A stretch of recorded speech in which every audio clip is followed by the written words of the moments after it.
February 19, 1945. The Battle of Iwo Jima, being one of the bloodiest of World War II in the Pacific, has begun. In this confrontation there will be a very important element, which will mark the rest of the battles that still remain to be fought between Japan and the United States. Basically from this point on, the Japanese commanders have understood that victory will no longer be possible, and their strategy is going to be to inflict as many casualties as possible on the U.S. Army during the battle for the island. The military situation for Japan at the time this battle began was as follows. Since the end of 1943, Japan had been gradually losing islands in the South Pacific, in a process that only accelerated irremediably. After losing archipelagos such as the Gilbert Islands, the Marshall Islands or the Solomon Islands, in mid-1944 the Japanese lost the important island of Saipan. If you remember the program that we recently uploaded about this battle, the loss of this island meant that for the first time, American bombers were able to bomb Japan from the Saipan airfields. Thus, the next step towards Japan was through Iwo Jima, which would end up giving it control of the sector of the Pacific Ocean that is to the south of the island of Japan. With the conquest of Iwo Jima, they would also gain important airfields that brought them closer to Japan, as well as the elimination of the radar stations that the Japanese had on Iwo Jima, and that intercepted American planes leaving from Saipan. To carry out this operation to conquer Iwo Jima, U.S. Admiral Nimitz once again had the 5th Amphibious Corps, with which he had also fought on Saipan a few months earlier. In total, it had some 110,000 troops, its ground assault force being the 3rd, 4th, and 5th Marine Divisions. On the other hand, General Kuribayashi had some 21,000 troops under his command, with the 109th Infantry Division being his main unit. Although the number of soldiers on each side is quite unbalanced, with respect to the Navy or aviation, the difference is even greater, since while the Americans had several hundred ships and planes, the Japanese had practically none. The only thing they had in their favor was that they had been preparing the defense of the island since mid-1944, building all kinds of tunnels and fortifications. As we have previously commented, the Japanese General Kuribayashi knew that in the face of such a disparity of forces, the American victory was inevitable. So he prepared to make his victory as costly as possible in human lives. Shortly before the battle, Kuribayashi declared the following: "We are here to defend this island to the limit of our strength.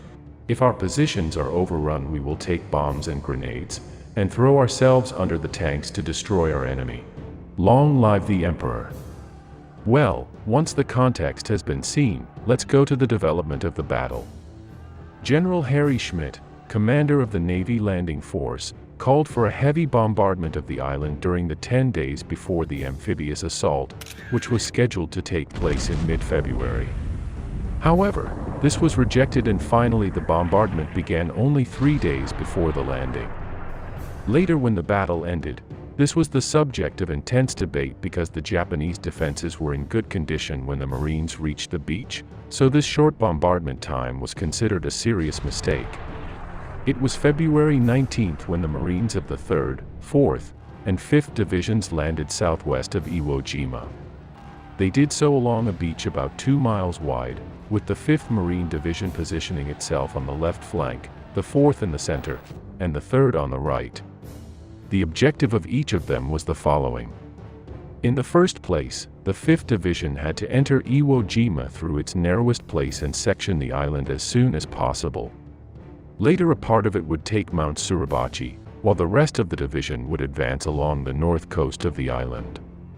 The 4th Division would take the first airfield on the island, and later advance to the northeast of Iwo Jima close to the coast. And finally, the 3rd Marine Division would head north into the central area of the island, taking the 2 remaining airfields.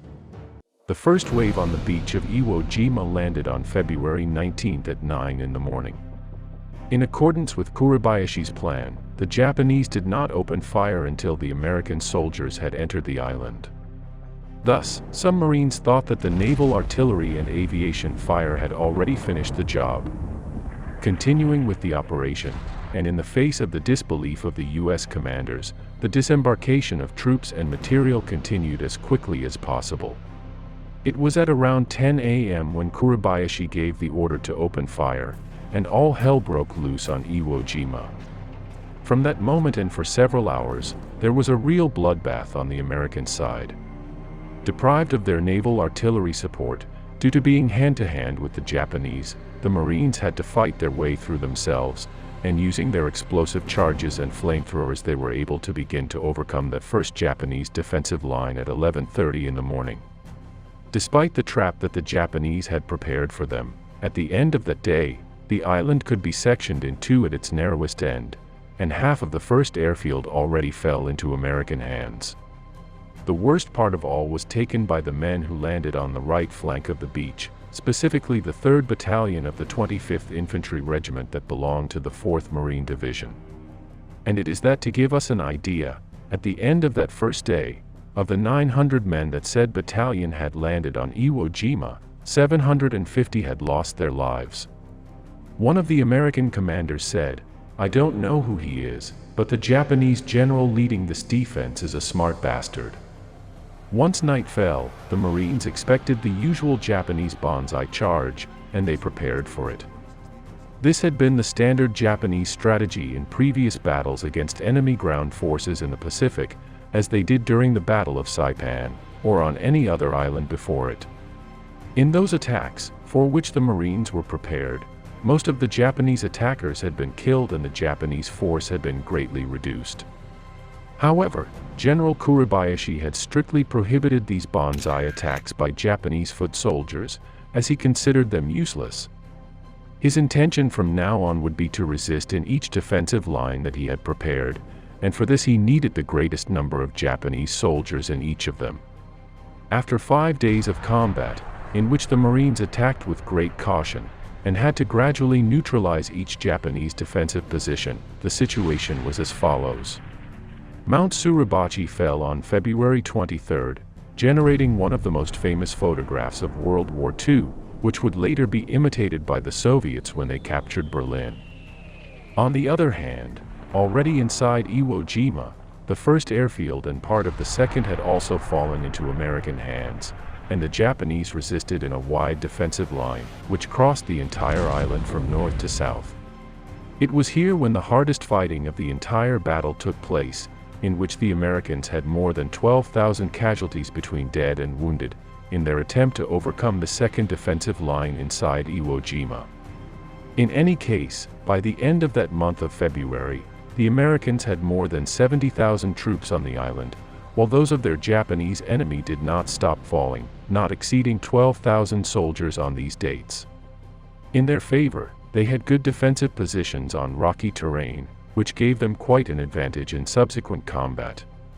Added to the fact that there was a small plateau in the center of Iwo Jima, known as the Motoyama Plateau, made the clashes at the beginning of March a real bloodletting for the Americans. So much so that this episode was once again known as Motoyama's meat grinder. An important element that caused many casualties to the Americans was that the entire island was full of underground tunnels, through which the Japanese could attack the Marines from behind, and recover positions that they had just lost. By the beginning of March, the situation on the island was as follows. The Americans attacked a Japanese defensive line until they surpassed it. Later they met another, which they bombarded with everything they had available before starting the ground assault. Unfortunately for them, these artillery attacks, despite being very powerful, were not very effective because the Japanese protected all their heavy equipment inside their tunnels. Later, when the artillery attack stopped, the Japanese returned to take up their positions and waited for their enemy to attack. This led to a series of American night attacks, which attempted to surprise the Japanese, attacking them when they had their heavy weapons hidden. This attack was successful, and he managed to advance, as well as eliminate many Japanese in their sleep. In retaliation, the Japanese launched a Banzai attack on the night of March 8, intending to strike back at the Americans. This was done in disobeying the orders of General Kuribayashi. Thus, the battle led to a coming and going of savage melee attacks, in which the number of casualties increased. Little by little the Japanese resistance became weaker due to the lack of men and ammunition, and by March 15 the Japanese defensive line was broken. A few days later, on March 18, Kuribayashi's depleted forces were divided in two in the northeast and southeast of the island, unable to do anything but wait for the bitter end to come. 2 days earlier, on March 16, the island had been declared secured by the U.S. command, since the Japanese resistance groups no longer posed a danger. It was a few days later when the final Japanese charge took place on the night of March 25, in a suicidal act to keep the honor of the soldiers intact. It is estimated that some 300 Japanese died in it, causing the death of 50 Marines and another 120 wounded. It is not known exactly if General Kuribayashi led this last assault or not, since his body disappreciated him during those last days, and he was not heard from.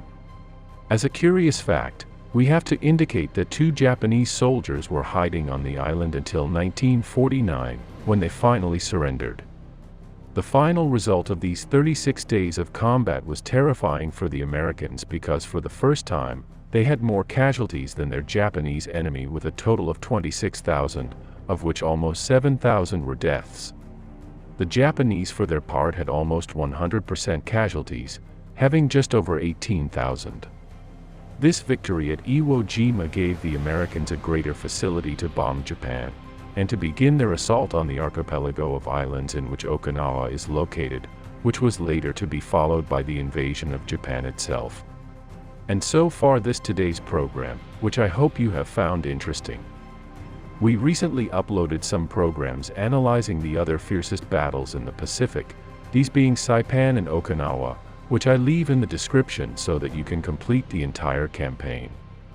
Thank you all for being part of this community, and especially the sponsors who make this possible. Subscribe and share this program if you liked it, and we'll see each other here as always, next Thursday and Sunday. See you soon.